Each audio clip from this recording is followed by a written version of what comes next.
Namo Bhagavate Vasudevaya. Om Namo Bhagavate Vasudevaya. Om Namo Bhagavate Vasudevaya. We're continuing our reading of the Srimad Bhagavatam, and we're now at Canto 3, Chapter 30, Description of Adverse Fruitive Activities. And we're taking up at text number 8. If that's okay with you all. Or do you want to start over from the beginning? No? Okay. Either way? Vana has no opinion. Okay.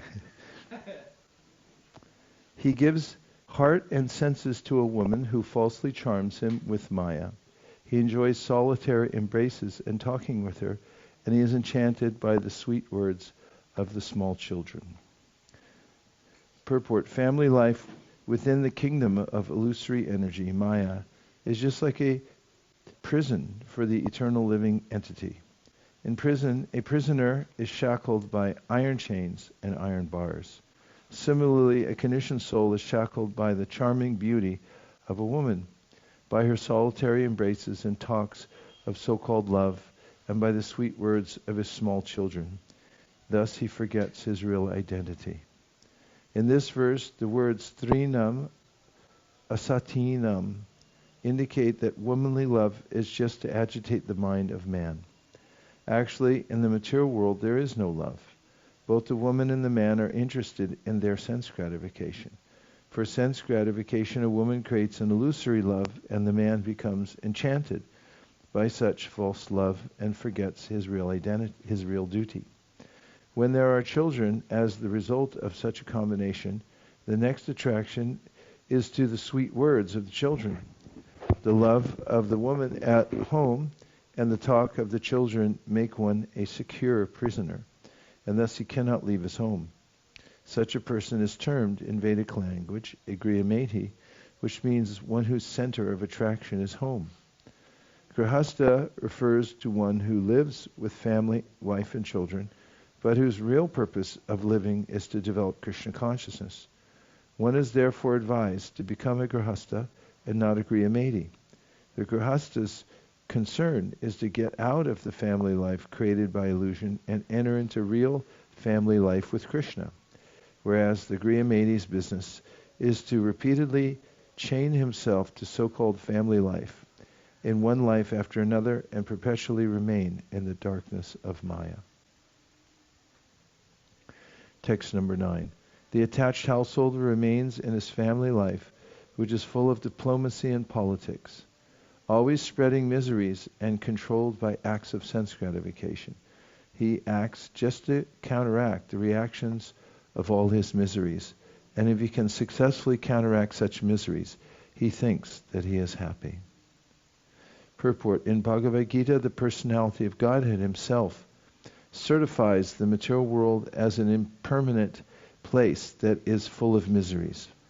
There is no question of happiness in this material world, either individually or in terms of family, society, or country.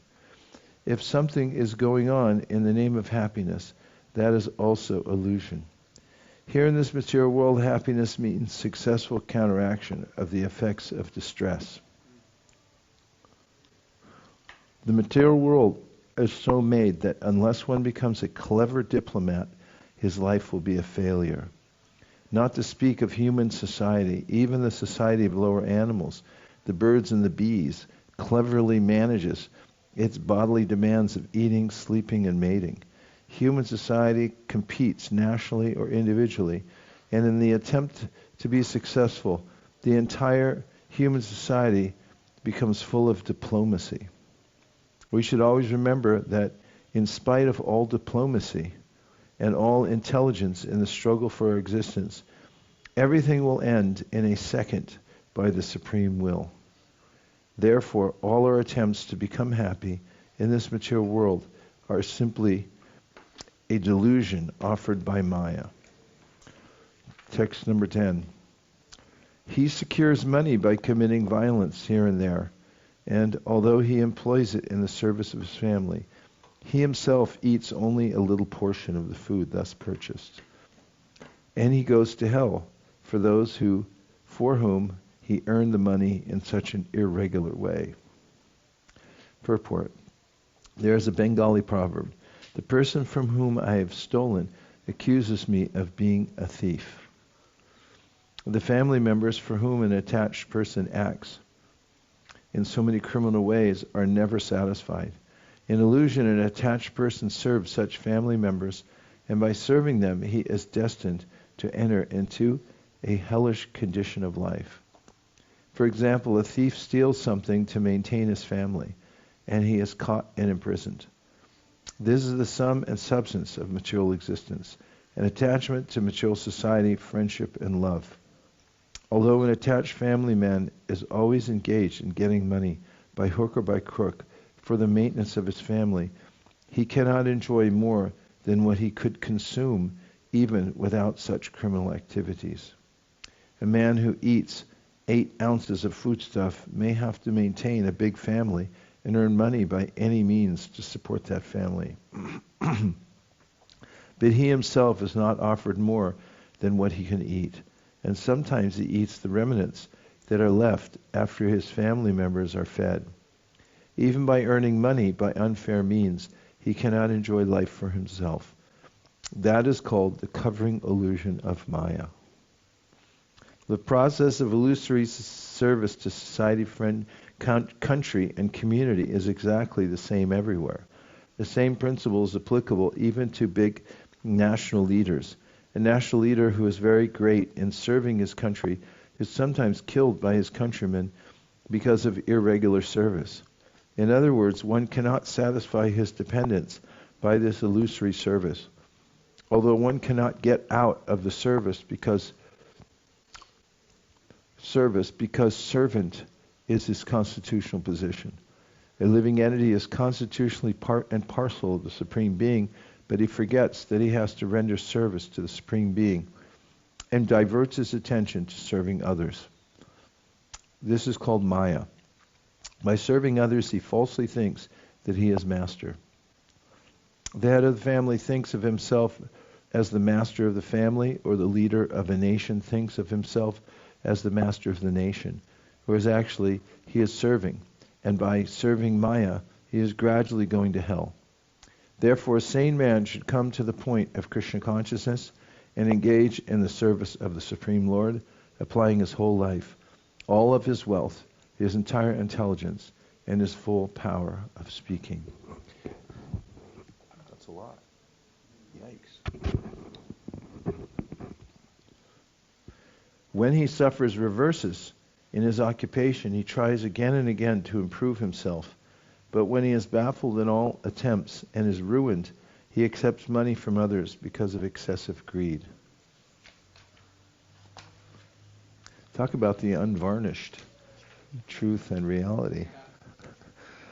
Bhagavatam where else do you hear this? Not in the New York Times. Thus the unfortunate man, unsuccessful in maintaining his family members, is bereft of all beauty. He always thinks of his failure, grieving very deeply. Seeing him unable to support them, his wife and others do not treat him with the same respect as before, even as miserly farmers do not accord the same treatment to their old and worn-out oxen.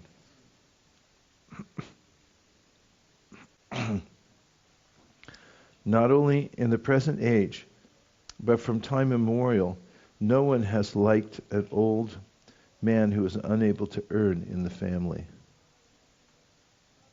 Physics. Sorry. Ow. Not only in the present age, but from time immemorial, no one has liked an old man who was unable to earn in the family. Even in the modern age, in some communities or states, the old men are given poison so that they will die as soon as possible. In some cannibalistic communities, the old grandfather is sportingly killed and a feast is held in which his body is eaten. The example is given that a farmer does not like an old bull who has ceased to work.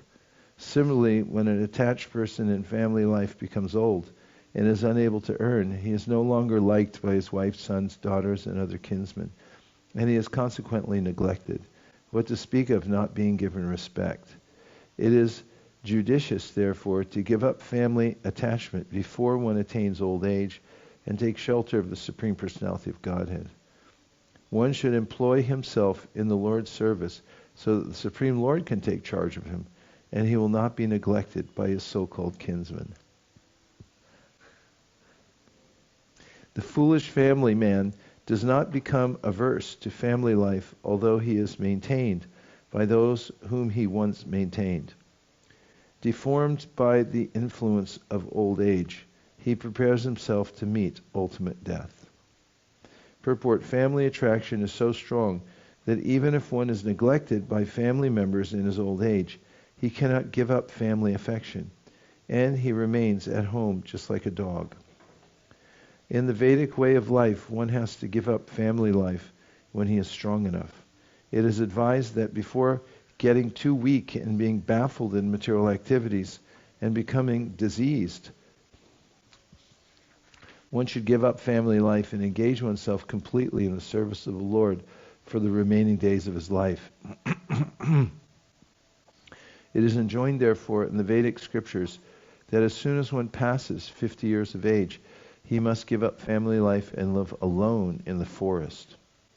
After preparing himself fully, he should become a sannyasi to distribute the knowledge of spiritual life to each and every home. Thus he remains at home just like a pet dog and eats whatever is so neglectfully given to him. Afflicted with many illnesses such as dyspepsia and loss of appetite, he eats only very small morsels of food, and he becomes an invalid who cannot work anymore. Before meeting death, one is sure to become a diseased invalid, and when he is neglected by his family members, his life becomes less than a dog's, because he is put into so many miserable conditions. Vedic literatures enjoin, therefore, that before the arrival of such miserable conditions, one should leave home and die without the knowledge of his family members. If a man leaves home and dies without his family's knowing, that is considered to be a glorious death. But an attached family man wants his family members to carry him in a great procession even after his death. And although he will not be able to see how the procession goes, he still desires that his body be taken gorgeously in procession. Thus he is happy without even knowing where he has to go when he leaves his body for the next life. There's Alexander the Great had given orders before he died, it is said, I don't know if it's apocryphal, but that in his coffin his hands and legs be exposed, and also that the coffin be carried, the pallbearers should be the most expert doctors in the land. What's the third thing? What? Coins? The real treasury. The treasury is thrown along the road or something like that? Yeah, so he wanted the pallbearers to carry his coffin to show that all the best doctors in the country could save him. And the hands and legs was right, that he's got nothing. He came in with nothing, he's leaving with nothing. And that all his wealth was left behind too, right? Yeah. We're reading description of adverse fruitive activities for those who would like a little dose of detachment from the material world. In that diseased condition, one's eyes bulge due to the pressure of air from within, and his glands become congested with mucus. He has difficulty breathing, and upon exhaling and inhaling, he produces a sound like gura gura, a rattling within the throat. We should mark these verses for Sunday program. In this way, he comes under the clutches of death and lies down, surrounded by lamenting friends and relatives. And although he wants to speak with them, he no longer can because he is under the control of time. Purport. For formality's sake, when a man is lying on his deathbed, his relatives come to him, and sometimes they cry very loudly, addressing the dying man, "Oh, my father, oh, my friend, oh, my husband." In that pitiable condition, the dying man wants to speak with them and instruct them of his desires. But because he is fully under the control of the time factor, death, he cannot express himself, and that causes him inconceivable pain. He is already in a painful condition because of disease, and his glands and throat are choked up with mucus. He is already in a very difficult position, and when he is addressed by his relatives in that way, his grief increases. Thus the man who engaged with uncontrolled senses in maintaining a family dies in great grief, seeing his relatives crying. He dies most pathetically, in great pain and without consciousness. Purport. In Bhagavad Gita it is said that at the time of death one will be absorbed in the thoughts which he cultivated during his lifetime. A person who had no other idea than to properly maintain his family members must have family affairs in his last thoughts. That is the natural sequence for a common man. The common man does not know the destiny of his life. He is simply busy in his flash of life maintaining his family. At the last stage, no one is satisfied with how he has improved the family economic condition. Everyone thinks that he could not provide sufficiently. Because of his deep family affection, he forgets his main duty of controlling the senses and improving his spiritual consciousness. Sometimes a dying man entrusts the family affairs to either his son or some relative, saying, "I am going, please look after the family." He does not know where he is going, but even at the time of death, he is anxious about how his family will be maintained. Sometimes it is seen that a dying man requests the physician to increase his life at least for a few years so that the family maintenance plan which he has begun can be completed. These are the material diseases of the conditioned soul. He completely forgets his real engagement to become Krishna conscious and is always serious about planning to maintain his family, although he changes families one after another. 19. At death he sees the messengers of the Lord of Death come before him, their eyes full of wrath, and in great fear he passes stool and urine. Purport. There are two kinds of transmigration of a living entity after passing away from the present body. One kind of transmigration is to go to the controller of sinful activities, who is known as Yamaraj, and the other is to go to the higher planets, up to Vaikuntha.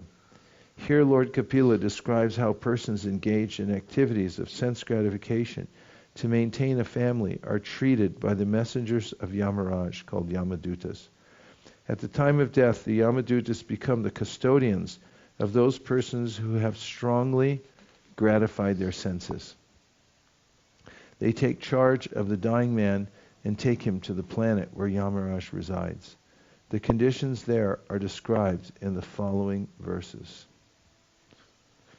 20. As a criminal is arrested for punishment by the constables of the state, a person engaged in criminal sense gratification is similarly arrested by the Yamadutas, who bind him by the neck with strong rope and cover his subtle body so that he may undergo severe punishment. Purport. Every living entity is covered by a subtle and gross body. The subtle body is the covering of mind, ego, intelligence, and consciousness. It is said in the scriptures that the constables of Yamaraj cover the subtle body of the culprit and take him to the abode of Yamaraj to be punished in a way that he is able to tolerate. He does not die from this punishment, because if he died, then who would suffer the punishment? It is not the business of the constables of Yamaraj to put one to death. In fact, it is not possible to kill a living entity because factually he is eternal. He simply has to suffer the consequences of his activities of sense gratification. The process of punishment is explained in the Chaitanya Charitamrita. Formerly, the king's men would take a criminal in a boat in the middle of the river. They would dunk him by grasping a bunch of his hair and thrusting him completely underwater. And when he was almost suffocated, the king's constables would take him out of the water and allow him to breathe for some time. And then they would again dunk him in the water to suffocate. This sort of punishment is inflicted upon the forgotten soul by Yamaraj, as will be described in the following verses. Waterboarding. The Bush administration wasn't the first. 21. While carried by the constables of Yamaraj, he is overwhelmed and trembles in their hands. While passing on the road, he is bitten by dogs, and he can remember the sinful activities of his life. He is thus terribly distressed. Purport. It appears from this verse that while passing from this planet to the planet of Yamaraj, the culprit arrested by Yamaraj's constables meets many dogs, which bark and bite just to remind him of his criminal activities of sense gratification. It is said in Bhagavad Gita that one becomes almost blind and is bereft of all sense when he is infuriated with the desire for sense gratification. He forgets everything. Kamaistaiste rita jnanaha. One is bereft of all intelligence when he is too attracted by sense gratification, and he forgets that he has to suffer the consequences also. Here, the chance for recounting his activities of sense gratification is given by the dogs engaged by Yamaraj. While we live in the gross body, such activities of sense gratification are encouraged even by modern government regulations.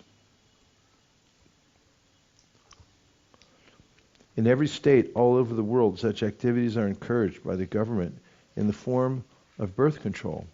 Women are supplied pills, and they are allowed to go to a clinical laboratory to get assistance for abortions. This is going on as a result of sense gratification.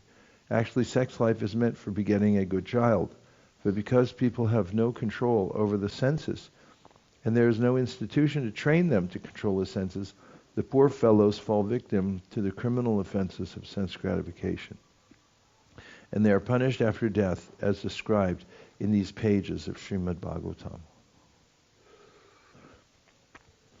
Under the scorching sun, the criminal has to pass through roads of hot sand with forest fires on both sides. He is whipped on the back by the constables because of his inability to walk, and he is afflicted by hunger and thirst. But unfortunately, there is no drinking water, no shelter, and no place for rest on the road. While passing on that road to the abode of Yamaraj, he falls down in fatigue, and sometimes he becomes unconscious. But he is forced to rise again. In this way, he is very quickly brought to the presence of Yamaraj. Thus he has to pass 99,000 yojanas within 2 or 3 moments. And then he is at once engaged in the torturous punishment which he is destined to suffer. Purport: 1 yojana is calculated to be 8 miles. And he has to pass along a road which is therefore as much as 792,000 miles.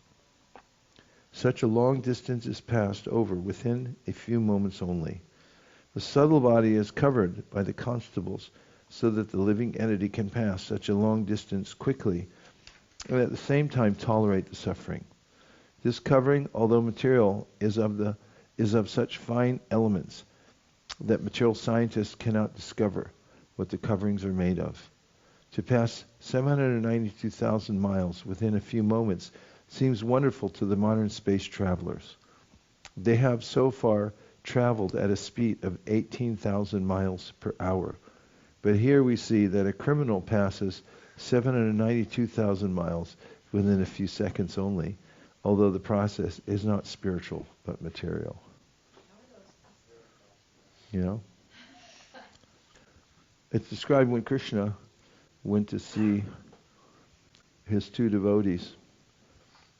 One was named Fruitive, and the other was named Bahulashva. He was passing along the road at the speed of the mind, but still he made personal contact with everybody along the way, even though he was moving so fast. So it's just a matter of some kind of empowerment. Is everybody in samadhi? Bana? Good? He is placed in the midst of burning pieces of wood, and his limbs are set on fire. In some cases, he is made to eat his own flesh or have it eaten by others. From this verse through the next 3 verses, the description of punishment will be narrated. The first description is that the criminal has to eat his own flesh, burning with fire, and allow others like himself who are present there to eat. In the last great war, people in concentration camps sometimes ate their own stool, so there is no wonder that in the Yamasadana, the abode of Yamaraj, one who had a very enjoyable life eating others' flesh has to eat his own flesh. 26. His entrails are pulled out by the hounds and vultures of hell, even though he is still alive to see it, and he is subjected to torments by serpents, scorpions, gnats, and other creatures that bite him. Next, his limbs are lopped off and torn asunder by elephants. He is hurled down from hilltops, and he is also held captive, either in water or in a cave. Men and women whose lives were built upon indulgence in illicit sex life are put into many kinds of miserable conditions in the hells known as Tamishra, Tamishra, and Raurava. Purport: materialistic life is based on sex life. The existence of all the materialistic people who are undergoing severe tribulation in the struggle for existence is based on sex. Therefore, in the Vedic civilization, sex life is allowed only in a restricted way. It is for the married couple and only for begetting children. But when sex life is indulged in for sense gratification illegally and illicitly, both the man and the woman await severe punishment in the next life, in this world or after death. In this world also they are punished by virulent diseases like syphilis and gonorrhea, and in the next life, as we see in this passage of Srimad Bhagavatam, they are put into different kinds of hellish conditions to suffer. In Bhagavad Gita, 1st chapter, illicit sex is also very much condemned, and it is said that one who produces children by illicit sex life is sent to hell. It is confirmed here in the Bhagavatam that such offenders are put into hellish conditions of life in Tamishra, Tamishra, and Raurava. Lord Kapila continued, "My dear mother, it is sometimes said that we experience hell or heaven on this planet, for hellish punishments are sometimes visible on this planet also. Sometimes unbelievers do not accept these statements of Scripture regarding hell. They disregard such authorized descriptions. Lord Kapila therefore confirms them by saying that these hellish conditions are also visible on this planet. It is not that they are only on the planet where Yamaraj lives.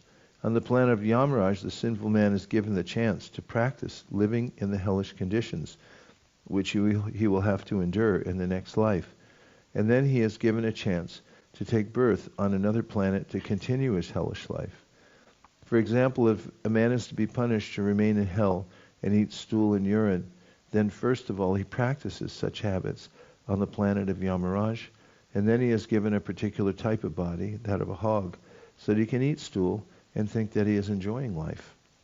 It is stated previously that in any hellish condition, the conditioned soul thinks he is happy. Otherwise, it would not be possible for him to suffer hellish life.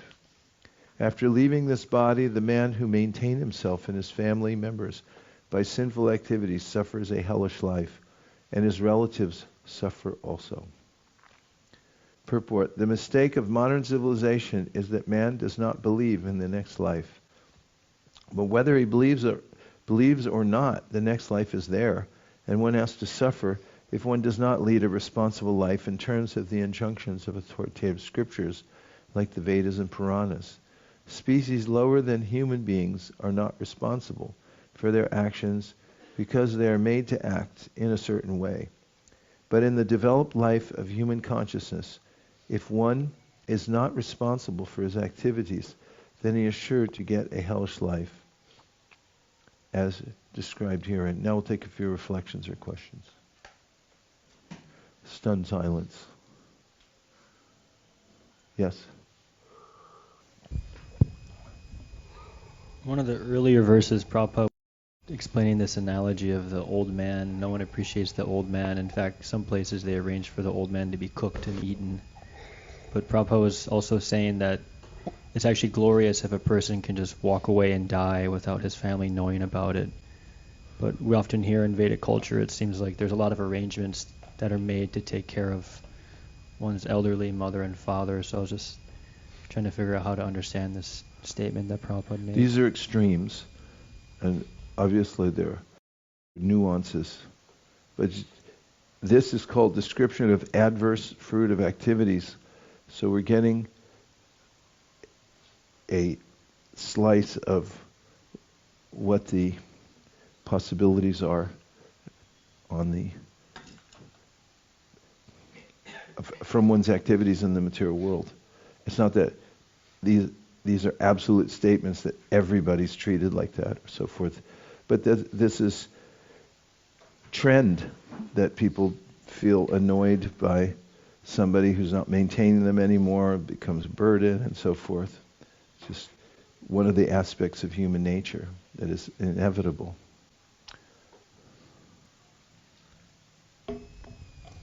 Yeah, I was really surprised by this, the end of text 29 purport, where it's talking about how, what we're hearing be described here is just kind of the warm up for.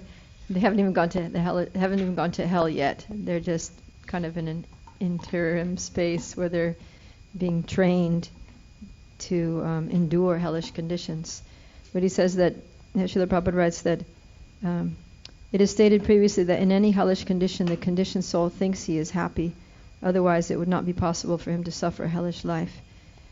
So it seems like what happens is that while he's getting prepared for his hellish destination in the planet of Yamaraj, he actually becomes accustomed to suffering to the extent that when the person actually goes to hell, he doesn't actually suffer that much. He's kind of happy there. Yeah, hell or put into a hellish body. Like Prabhupada mentioned the hog. Yeah. And also that we see such things here in this middle planet that are sometimes might take for granted, but if you really think about it, it's like, how does he do that? I mean, pigs. I was once in Delhi on the temple on the hill, and I heard a blood-curdling series of screams, and I looked over the edge there, and there were these guys with a big rickshaw, and they were trying to take away this gigantic hog. And somebody was watching with me, and he was saying that as soon as you take the hog's nose away from the ground, it goes crazy. Because it's so addicted to smelling foul things and then eating them that the tongue and the nose so embedded in that experience that it can't be separated even for a second. It panics. Anyway, it didn't have directly to do with your point, except for I was just saying that the hellish conditions are also visible here as well. I guess what I found quite remarkable is that you get so used to a situation of suffering that you stop suffering. It just take it as normal. Yeah, it's just your normal, and you actually feel like you find ways to cope and actually enjoy it. You start thinking it's enjoyable. So it we heard that like story yesterday of Indra. Yeah. And then Brahma came and said, okay, come back now. I was like, come back. This is my program here. So I was wondering, are people in the hellish planets, are they like enjoying that? Well, it doesn't seem so, because the indication there is that there's a technology through which they're able to experience the full brunt of it. And then the indication is that they're being conditioned so that in the next life they can live in that hellish situation.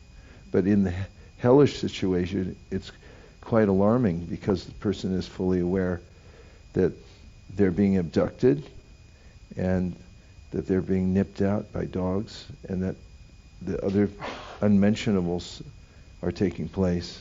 So that, from what I gathered, the whole point of it is to have a direct experience, so one can see, oh, here's the result. They have an awareness, here's the result of my activity. No time off. And it's good that, I mean, it's a good thing that they remember all their sinful, all the sinful activities of their life, kind of, they're reminded of that. So they understand that, oh, this is why I'm suffering, is because I did this, that, and the other thing. Well, that's a perennial question. People then say, well, if I don't remember my past lives, then how is it just? But there are different ways of remembering.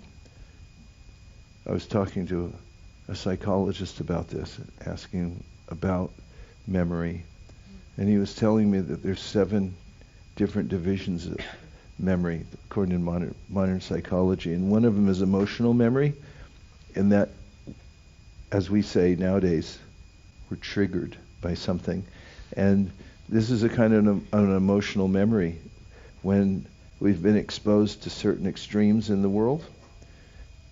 Then we have that samskar. When we get near it, then there's an emotional reaction, which is a kind of memory or remembrance of that experience, and then we are fearful of it.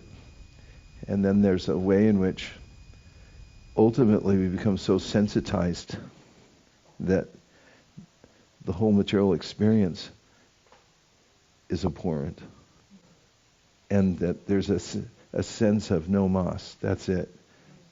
I've done this so many times, and I'm not doing it again. I don't want to be involved here, and that's a kind of memory. It's a near visceral reaction to a kind of emotional response we have to the world in general. That's the kind of memory that also is invoked by these type of punishments. And another point, just about extreme suffering, is that it's highly purifying. There's a way in which, by violating the laws of nature, we become burdened. So it's like, I hate to bring up things like this, but somebody vomits. They feel really, really sick because either there's some bacteria or something doesn't sit right. But when the person vomits, even though it's a very extreme situation, because normally we want everything just to go down and not to come up again. But, I mean, I warned you. But the fact is that after that, people feel, oh, I feel better. Because you went through it, and it's like out of your system. And it's something like that with this extreme suffering. There's a kind of purification that takes place in that overall sense of purging, and then, oh, I have a memory. It's like, don't touch that, because there is a remembrance.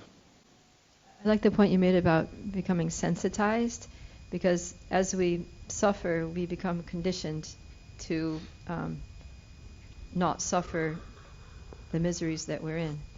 But as we perform devotional service, our conditioning is removed. That conditioning that kind of like is like a callus, that makes us hardened to the suffering, that we don't experience the suffering in the same way. That gets removed. The callus gets removed, basically. And then we start actually feeling everything. Like as devotees, it's like we are sensitive. Like I used to watch TV when I was a kid, but now, like if I'll watch TV, I'll just be like, oh my God, that's terrible. How can you watch that? It's like... And also, we touched on this yesterday, but the dukkha, and you brought it up about feeling empathy.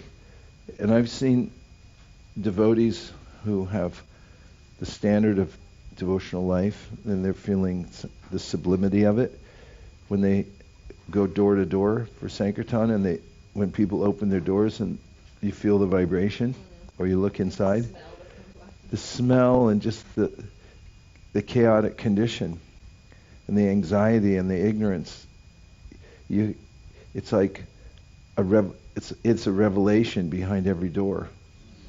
That the door opens and okay, that's ignorance mixed with ignorance, and there's and there's a sense of compassion that these are souls, but they're living in this hell. It's hell.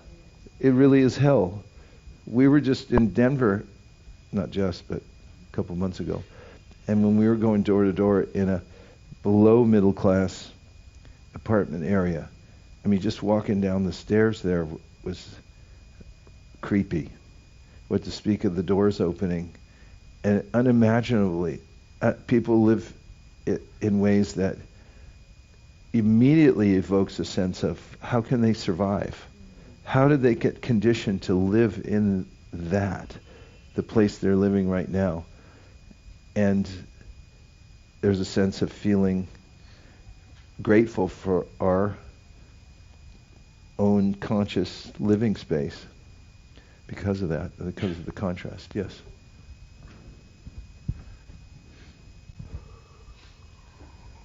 Guru Maharaj, here it's suggesting everyone to give up family life, even young person, old person, and then sometimes I heard you say it is extreme, but like sometimes we also hear that, okay, how then we should take care of family, and then we hear the answer that we should engage them in service, how much possible if like family. You said, if I'm understanding correctly, you said something about giving up family life?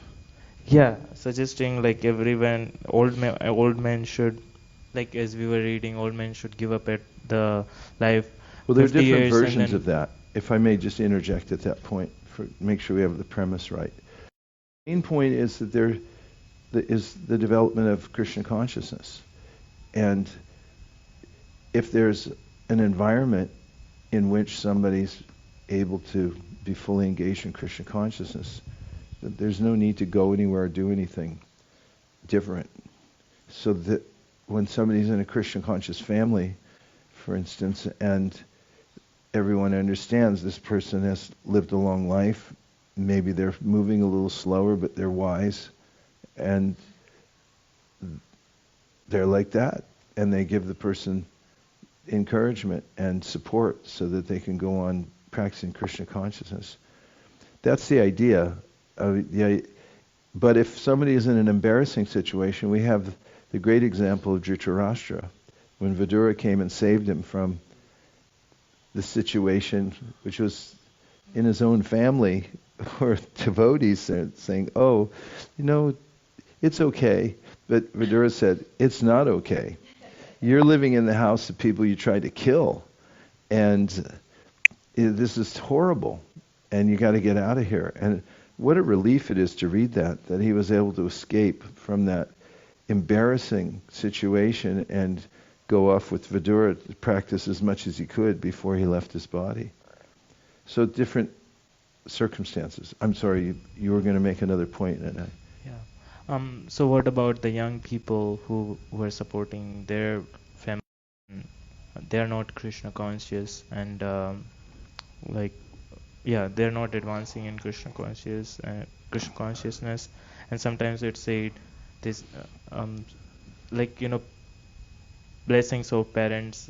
We should support blessings of parents will help us, and like that. So. Well, I had a disciple who lived in Delhi. He was such a saintly person, an older man. Came to Krishna consciousness by heavy revelation. When he was older, he was a big executive. And,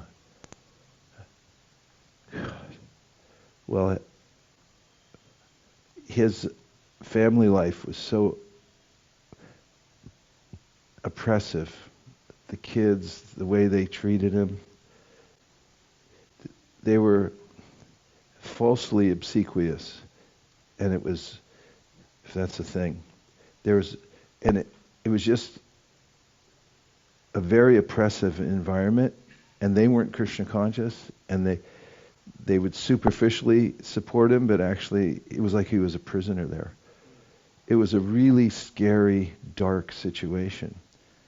And he did the best he could to isolate himself in his physical condition and keep his bhajan going, despite the fact that he was surrounded by that. And it was a peek into this, what the Bhagavatam's saying, into the hell, if you're surrounded by so-called family members who don't actually support your Krishna consciousness, but you still are obligated to be there somehow or other, or you may even be a little attached. When the grandkids are there or whatever, and then, it's really hard it was hard for him to pull all the way out, but it was a very hard situation. Anyway, is there a question? I have a quick. Sorry. What if somebody is not attached but is obligated due to dharma? Should he leave it? Like, Tyaktva swadharmam sharanam bhujam harer vajana pakvota patet yatra kwa vabadrama buddha mushikim kovarta apto bhajatam sudharmata. I mean, the most important dharma is to become become Krishna conscious, and if you do all the other dharma right and you don't become fully Krishna conscious, then you blew it. But if you go for it to be fully Krishna conscious, I can remember I had a godbrother. I think his name was, what was his name? He lived in Vrindavan in older years. Maybe he was one of the Mahavishnu Swamis. But he took sannyas, and he was an older man with a family, Gujarati, and he was so respectable in the way that he just sort of gravitated into a renounced life. And so anyway, the answer is, there's never any harm if one does one's spiritual duty, says Narada. And even if you're not successful at it, it's better you did that than try to even everything out. Because as Prabhupada writes here, no one ever appreciates it anyway. There's never enough. He probably gives this talk about Mrs. Sharma, and it's on a talk he gives, and he said she served her family. Apparently she was becoming elderly, and then she wanted to come just join Prabhupada because she said, "This is it. I just want to be part of this." And her family wouldn't let her go. Said, "You didn't do enough. You got to serve us more." And he was saying she served her whole life, and he said they'll never be happy, and they won't let her go and become Krishna conscious. So it's always a great victory story when someone's able to do that, because it's good for the whole family. I've seen it also when somebody takes a stand and then is able to move ahead in a genuine way, not artificially, but they actually are ready or willing and have the determination, enough spiritual strength to do that. The whole family gets elevated. They adjust, and then they move to the next level, and they say, well, maybe we should go to Vrindavan too, because such and such is there. You brought your family, Devanshi, because you're Hare Krishna, because everyone's impressed when somebody is actually able to do rather than just talk about it, what to speak of not do anything. Okay, Trisha, finally you get to say your piece. Yeah, Prabhu, quickly. So Prabhu, these verses were kind of very graphic in terms of, the selfishness of material world, where people are even to the point of being parasitic, selfish, when taking benefit out of the other, and when like an ox, when the ox stops to work, it's not valued and things like that. But I was just thinking that selfishness as a principle is also there. It's not a bad principle.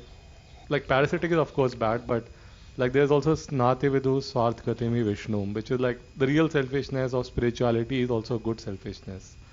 So being selfish is not a bad thing, but this material selfishness and trying to give material comfort. Well, as long as you know what your real self is. it's natural to be, because we have a self. We are a self. That's what ego means. There's false ego and real ego. And then the ultimate sense of self is mentioned, as we talked about last week, Atmanam Akilatmanam, that Krishna is the soul of our soul. There's being selfish because one thinks one's body. Then there's, I think I'm the soul, but then there's Krishna's the soul of my soul. That's real selfishness, to give oneself in service to Krishna. That's the point you're making, right? Yes, I was just also asking, like there's this human tendency, like we always, yeah, I mean, I think we're always selfish in that sense, like, always trying to elevate ourselves, and that's also selfishness. Like, not from a material point of view, but from a spiritual point of view. As long as we understand who we are and we try to elevate ourselves, it's called self-realization and Krishna consciousness, right? But if we mistake ourselves to be the body, mind, then we work for that. That's useless selfishness, just as we heard in class this morning. You have a right to work to maintain yourself, but not for any sense gratification. Just so remain alive, so you can speak about hear about Krishna. Yes, Pargarangi. Akshina Mangala. This is just a comment. It is a revelation to know that in any hellish condition, the conditioned soul thinks he is happy. Otherwise, it would not be possible for him to suffer hellish life. Thank you, Akshina Mangala. Okay, I'm looking to the outside people's party. Havi Prabhu.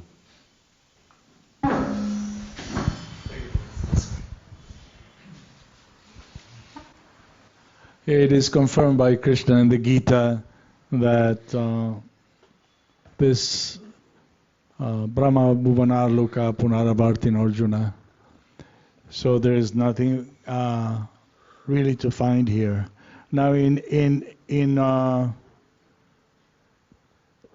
a particular way, somehow or other, we take birth in a particular family, where in that family there is no sense of religiosity, there's no piety, there are very bad habits. It is natural for the child to grow up in a twisted way. He's going to commit all types of mistakes, and those mistakes will become becomes sinful activities. And then he becomes part of a whole society destined to solely to exploitation. So it is not.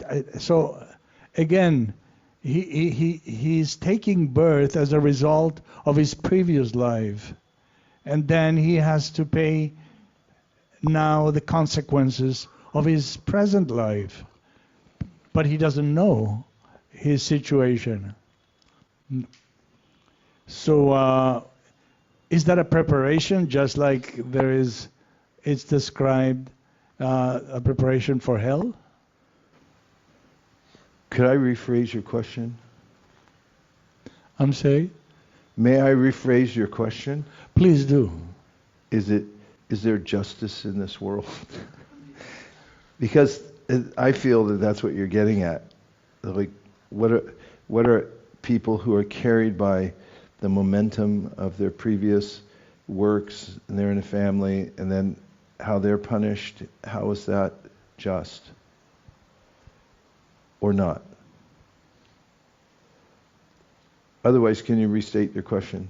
No, that is the point. At the end, is how justice works. Well, one thought is you can look at in a human society where there is a justice system that isn't corrupted, you can see that there's nuance, and there's a sense of trying to determine all the extenuating circumstances of each individual. Each individual has to be judged on the merits of the case.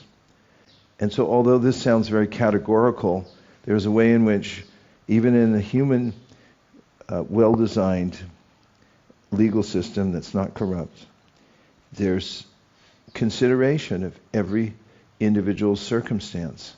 So the idea is, if it's there in a human system, sociologically designed to keep the peace and mete out justice, how subtle is it in Yamarajas and the overall scheme of the universe, where there's a lot more sensitivity and insight into the motives and the activities of each person. And the main purpose of it is to bring everyone back to a sense of sanity and to bring one to happiness. Keeping in mind that, as was even mentioned here, the soul is never vanquished. And these experiences sound extreme, and they are, but they're ways in which to bring somebody to a point of sanity. Prabhupada often gives the example of a surgeon. If you had no context for somebody doing surgery and you just walked into the operation theater and you looked and said, "What's that guy doing with a knife? The guy's asleep. Why is he cutting him?" And he just cut his chest open. That's horrible. But the idea was, he's cutting the chest open because he needs to do a bypass. And the healing takes place and he comes back better than before. So if we have a overarching understanding of Krishna's benevolent purpose for the universe and how there are adversities because of fruitive activities that are meant to bring us to this point of complete clarity and sobriety so that we can enjoy the highest pleasure, then it's another proposition altogether. It's not unjust. It's a perfectly designed system so that we can come to love God in a perfect way. And there's also the sense of spare the rod, spoil the child. Nothing worse than a spoiled child who has no sense of gratitude for anything.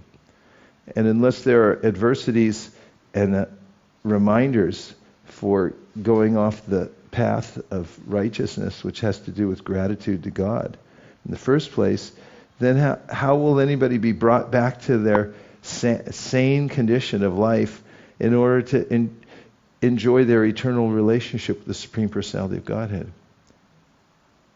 Havi Prabhu. Thank you very much. Is that right? Yes, Oh. more than all right. Anybody else from the outside People's Party? It looks like a Shobhya Tirtha. He's in the Ramajoti area. Oh, that's Mahendra. He's probably coming from Mahendra. Oh, it's Akshobhya. Go ahead. There's two. Unless you're playing Madhvacharya. Hare Krishna, Gurudev. So very often, we meet older relatives and they're always feel that everything they've done is completely lost. And from my perspective, I see their life to be very successful. Their kids are settled. They've done what they had to raise a family. And then they have this extreme lamentation. And there is no way to pacify them. And then most of the time they focus on either watching TV, the three things that you mentioned, politics, sports, Bollywood. And it's just so hard to tell them that no, your life has actually been very successful and it's Krishna is there and everything will be fine. So it's very hard. What else can we do for them? I read an article a long time ago about a famous baseball player from the 50s, or maybe it was the 60s, I don't know, Joe DiMaggio. And he was one of the best baseball players who ever lived, and he's famous. He was married to Marilyn Monroe. If you don't know who that is, don't ask. And so forth. And then the article came from the perspective when he got old. Somehow he was walking down the street, I think in San Francisco, and somebody pushed him out of the way when they were going for a bus because they didn't recognize him. They just thought he was an obstacle. And how it felt. It was from his perspective how it feels to be so famous and then to grow old. And I also mentioned, and if so, point is, if somebody's value system is based on temporary fame of the body or one's productivity, then it's very difficult when one gets old. In fact, I've seen people who are very successful in business and they get older and older and older and they can't give it up, even though they have enough money, way more than enough. And they still think they got to do it because it defines them. So it's so important to have a different definition of who we are and what makes us successful. That's what we were hearing this morning. When the Bhagavatam just flat out says, you're successful if you're able to please Hari. Otherwise, it doesn't matter what you do, your work is a waste of time. And it's very difficult at the very end of life to come back to that if one's been engaged in material activities one's whole life. I maybe mentioned it earlier, but there was a person that was dying, and one of my godbrothers said, could you come help me with him? I'm trying to help him in his last few weeks. And this person was trying everything to become Krishna conscious in the last couple months of his life, even though he hadn't tried very hard. He used to come to the temple sometimes, but he never did sadhana. But now he was trying to pack it all in. And I sat with him for a couple days. And at one point, he wanted me to sit right next to him, and he held my hand, and he said, "It's so hard to do things to do this at the last minute." And he said, "I want to give a donation to the temple." And he pulled out his checkbook. And he said, "Even this is hard.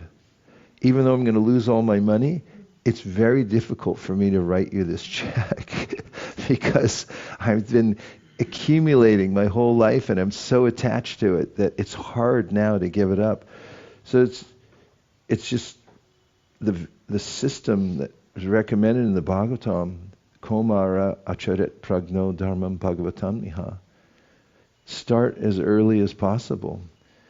Any of the devotional samskars you can gather when you're young and develop that. Why we're coming to the Dham. It's not such an easy thing because life is going on. You got to give up. You got to drop what you're doing and come here. And then if you can get used to it, then you start seeing another side of yourself that, oh, I don't mind just doing this. And that's invaluable. Everything else, the accumulation of wealth and having a success in sports or any career, it doesn't mean anything at the time of death except that it's really hard to overcome. Thanks, Akshobhyatirtha. And then we have Mahendra Prabhu. Thank you for sharing this story. It's very instructive about this. Oh, you're welcome. We just said it's very instructive to see how somebody, on the verge of dying still, and knowing about Krishna consciousness still, it's very difficult. My point was about the question also already raised about leaving home and preparing, and Prabhupada mentions that after one gets trained or after some experience in living alone in the forest, should take sannyas and help others, enlighten them with knowledge. And it seems in many places Prabhupada makes this like a general, it's for everybody. Everyone has to do that. But in other places he says that this is, like in the 4th canto, he says, it's better not to take up sannyas in this age of Kali because provocations are very strong. Only a very exalted person advanced in spiritual understanding should attempt to take sannyas. Could you comment? Well, what to speak of you're in ISKCON? Take you 10 years to get in the door, plus, right, Mahendra? At least. He's been on the list for a while. No, you got to go to all these classes, and not that there's anything wrong with that. I'm just saying, the main point is that one should develop Krishna consciousness. And as we've heard from Kapila Dev, it takes an intensity. And it has to be tivrena. So when we get around those who are going at a faster speed than us, then we have this revelation. Oh, I thought I was doing Tivrena, and now I see I wasn't doing Tivrena. I went to this music recital recently, Sadhu Vrindavan. He's playing Carnatic Madanga. Fantastic. I mean, he's been great since he was a little kid. And the culture there was so Tivrena. It's mundane, totally mundane, but it's classical Indian music. They have their gurus, they have their respect, everything's disciplined. And when I walked out of there, I said, I better get my scene together here. That's intense. So that's the main point. Find a way to make this the priority, nothing else. Tasmad ekena manasa, he quoted this morning. Bhagavan Sattvatam Pati, Shrotavya Kirtitavyascha Deya Pucham Chanityara. If you don't have one pointed attention on this, you're not going to be satisfied, and you're going to have to do it all over again just to come up to speed. So the idea is being screamed at us from the Bhagavatam, Labvam Sadrulam Amidam Bahusambhavanti. This is a rare opportunity. Try to go for it as much as possible. So that's the main point. I mean, somebody can take sannyas and then goof around. That's possible. And somebody else can be a housewife, and then she just starts leaning into her bhajan and serves and has full attention on Krishna and leaves the world. We've seen saints in ISKCON who are doing all kinds of service, and they weren't necessarily big name brands, who were obviously doing Tivrena Bhakti to the degree that they're legends. So that's really the spirit of it, is to sannyas is not one who lights no fire and performs no work, right? It's what Krishna says in the 18th chapter of the Bhagavad Gita. This is the spirit of sannyas. She knows where to put everything properly and put all attention into Krishna. Okay, so we'll do a Gauranga stretch and then finish the last 15 minutes before the Gayatri break.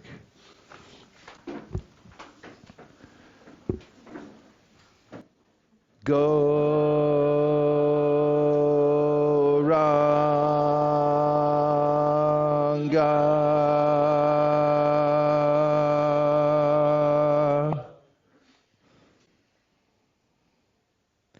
Gauranga.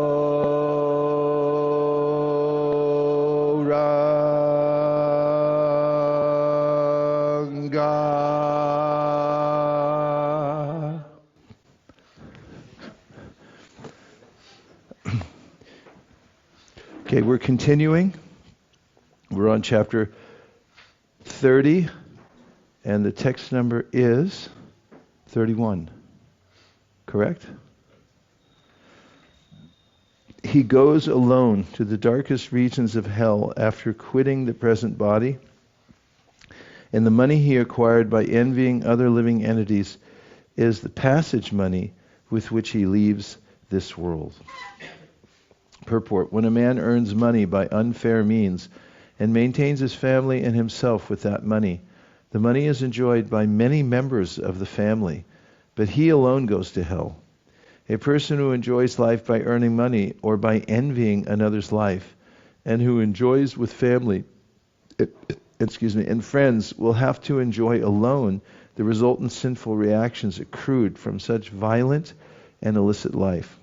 For example, if a man secures some money by killing someone, and with that money maintains his family, those who enjoy the black money earned by him are also partially responsible, and they are also sent to hell. But he who is the leader is especially punished. The result of material enjoyment is that one takes with him the sinful reaction only, and not the money. The money he earned is left in this world, and he takes only the reaction. In this world also, if a person acquires some money by murdering someone, the family is not hanged, although its members are sinfully contaminated. But the man who commits the murder and maintains his family is himself hanged as a murderer. The direct offender is more responsible for sinful activities than the indirect enjoyer. The great learned scholar Cāṇakya Paṇḍita says, therefore, that whatever one has in his possession had better be spent for the cause of Sat, or the Supreme Personality of Godhead, because one cannot take his possessions with him. They remain here, and they will be lost. Either we leave the money, or the money leaves us. But we will be separated. It's good for fundraisers too. The best use of money, as long as it is within our possession, is to spend it to acquire Krishna consciousness. Thus, by the arrangement of the Supreme Personality of Godhead, the maintainer of kinsmen is put into a hellish condition to suffer for his sinful activities, like a man who has lost his wealth. The example set herein is that the sinful person suffers just like a man who has lost his wealth. The human form of body is achieved by the conditioned soul after many, many births, and is a very valuable asset. Instead of utilizing this life to get liberation, one uses it simply for the purpose of maintaining his so-called family, and therefore performs foolish and unauthorized action. He is compared to a man who has lost his wealth, and who, upon losing it, laments. When wealth is lost, there is no use lamenting. But as long as there is wealth, one has to utilize it properly, and thereby gain eternal profit. It may be argued that when a man leaves his money earned by sinful activities, he also leaves his sinful activities here with his money. But it is especially mentioned herein that by superior arrangement, daivana saditam, although the man leaves behind him his sinfully earned money, he carries the effect of it. When a man steals some money, if he is caught and agrees to return it, he is not freed from the criminal punishment. By the law of the state, even though he returns the money, he has to undergo the punishment. Similarly, the money earned by a criminal process may be left by the man when dying. But by superior arrangement, he carries with him the effect, and therefore he has to suffer hellish life. Therefore, a person who is very eager to maintain his family and kinsmen simply by black methods certainly goes to the darkest region of hell, which is known as Andatamisra. 3 words in this verse are very significant. Kevalena means only by black methods. Adharmena means unrighteous and or irreligious. And Kutuma Bharana means family maintenance.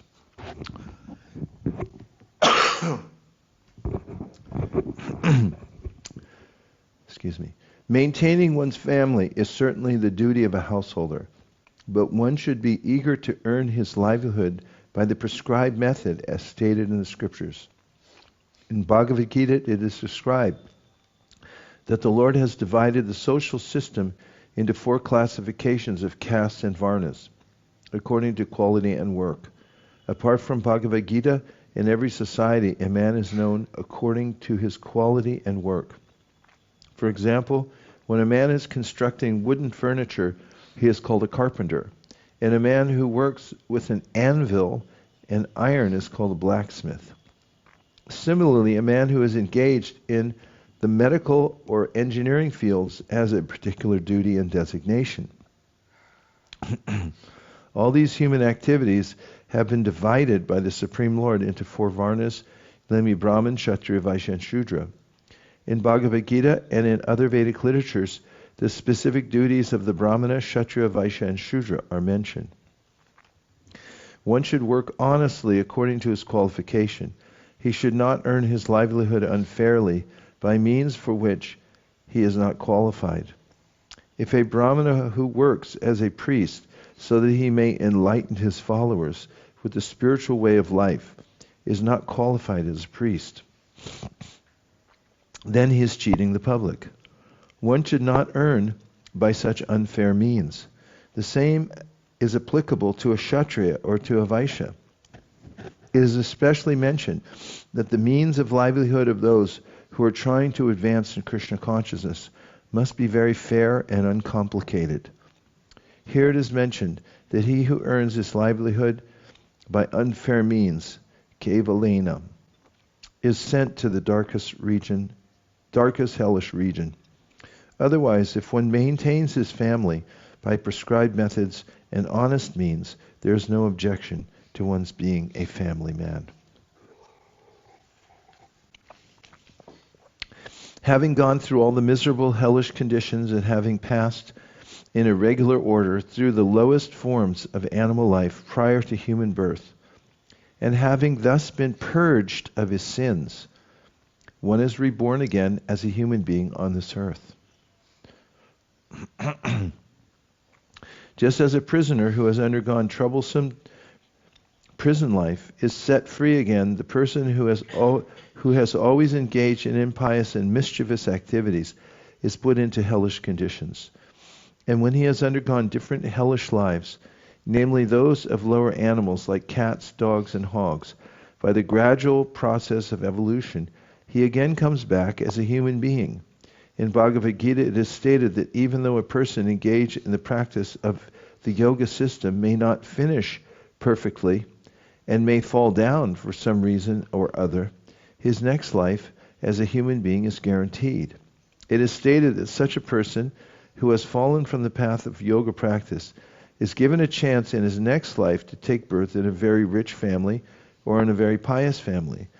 It is interpreted that rich family refers to a big mercantile family because generally people who engage in trades and mercantile business are very rich. One who engages in the process of self-realization or connecting with the Supreme Absolute Truth but fell short is allowed to take birth in such a rich family, or he is allowed to take birth in the family of pious brahmanas. Either way, he is guaranteed to appear in human society in his next life. It can be concluded that if someone is not willing to enter into hellish life, as in Tamishra or Anda Tamishra, then he must take to the process of Krishna consciousness, which is the first-class yoga system. I'll read that sentence again because it's so nice. It can be concluded that if someone is not willing to enter into hellish life, as in Tamishra or Anda Tamishra, then he must take to the process of Krishna consciousness, which is the first-class yoga system. Because even if one is unable to attain complete Krishna consciousness in this life, he is guaranteed at least to take his next birth in a human family. He cannot be sent into a hellish condition. Krishna consciousness is the purest life, and it protects all human beings from gliding down to hell to take birth in a family of dogs or hogs. Thus end the Bhaktivedanta purports of the third canto, 30th chapter of Srimad Bhagavatam, entitled Description by Lord Kapila of Adverse Fruitive Activities. Bravo! Sadhu, sadhu. Bravissimo.